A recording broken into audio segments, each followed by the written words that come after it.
पाकिस्तान बमुकाबला न्यूजीलैंड څومره چې هم د پاکستان کرکټ ټیم پین دي نو هغوی نن لازمي رامخې ته شي ځکه ملګرو چې پاکستان کرکټ ټیم ته د دعا او د سپورټ ډیر زیات ضرورت دی نن ملګرو دریم اوډیای دی دریم اوډیای به ملګرو په کراچۍ کې لوبیږي او میچ به غالبا چې هم هغه ټیم 3:30 یا 4 بجې په هغه ټیم باندې به میچ شروع کیږي خو تاسو څه غواړئ ملګرو ځکه چې په تیر میچ کې د ډینجر مین احسان الله خلاف ملګرو ډېر عجیبه کمنټس کړي چې د ده په ځای باندې زمان پکار دی نو نن تاسو وایئ ملګرو چې څوک په میچ کې پکار دی نن ویډیو ملګرو ډېره اهم ده څومره چې هم پښتانه زما دا اواز اوري نو موږ به نن سپورټ کوو څومره چې هم پښتانه کلاړیان دي د پاکستان کرکټ ټیم کې ځکه د پاکستان کرکټ ټیم کې چې کوم پښتانه دي نو د هغوی خلاف سکندر بخت نومي چې کوم تجزیه کار دی یا اوړ کرکټر دی ما خو په کرکټ کې نه دی لیدلی خو د هغه چې کوم الفاظ دي نو هغه د کینې او د بغض نه ډک دي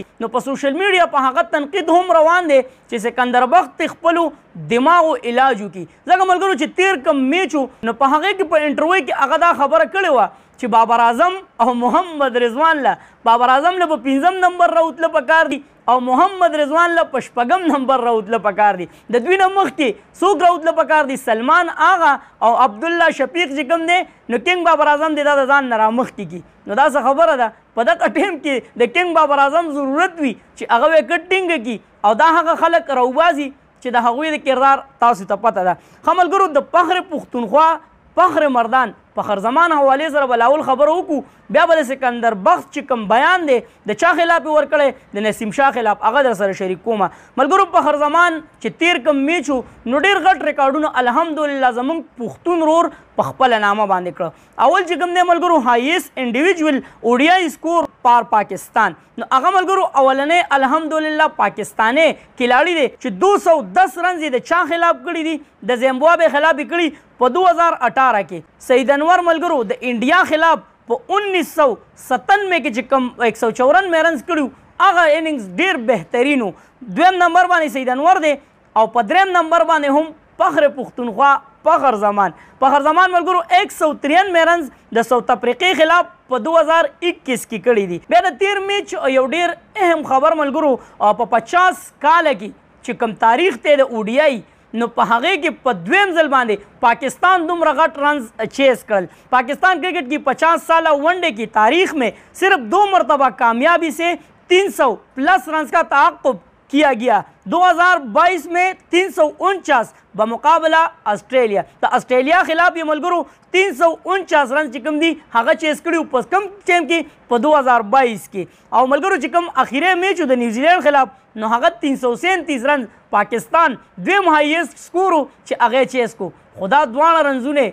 د چا په کپتانۍ کې ملګرو چیز کړه د کینګ بابر اعظم دغه اعزاز کینګ بابر اعظم په خپله نامه باندې کړی دی کوم 67 اننګز کې چې موسٹ رنز چا کړي دي نو په 1 نمبر باندې څوک دی ملګرو هاشم آمله چې هغه کړي دي 3453 رنز او په دویم پسې فخر پښتونخوا فخر زمان چې هغه 3082 رنز په 67 اننګز کې وکړو نو دغه یو اعزاز هم د فخر زمان په نامه باندې شو بل چې کوم ملګرو د سکندر بخت حوالې سے کوم بیان راغلی دی هغه تاسو ته پر اسکرین باندې ښکاري ملګرو سکندر بخت وایي چې ټیم میں ایک ایسا فاسٹ بالر ہے جو ہر وقت شیو کرتے رہتے ہیں خوبصورت ہے فاسٹ بالر کو خوبصورت نہیں ہونا چاہیے بلکہ شعیب اختر کی طرح خوفناک خونخوار آنکھوں سے خون ٹپکنا چاہیے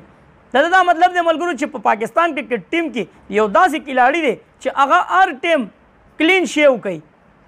کلین شیو نه دی پکار خوبصورتي نه دی پکار بلکې د شعیب اختر په شان خونخوار پکار دی چې هر ټیم د سترګو نه وینې ساسي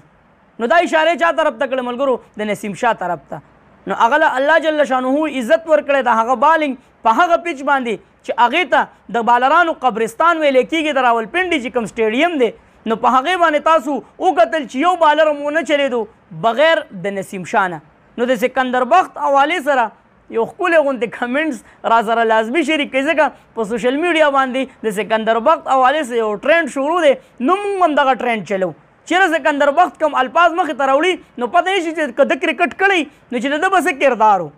ما خو اول کتلی نه دی د ده به څه کردار و نو هغه تماشګیر وایي د نښې مینځولي نو دا بهر ناست دی خو کینه او بغض د دې پښتنو خلاف د دې خلکو هغه خپل عادت مجبوره کړي دي چیرې موږ به د پښتنو خلاف هغه الفاظ راوړي چې د پښتنو زړه ته په تکلیف ورسي او د پاکستان چې کم کرکټ دی چې هغه تیارې طرف ته لاړ شي، تاریخ یو طرف ته لاړ شي. نو دا داسې الفاظ مخې ته راغلي چې په سوشل میډیا باندې سکندر بخت خلکو ټارګټ کړی. نو ما چې نن مونږ هم ورله سافټویر اپډیټ کړو، نو په پښتو کې ورته ښکلي غوندې الفاظ مخې ته راوړئ،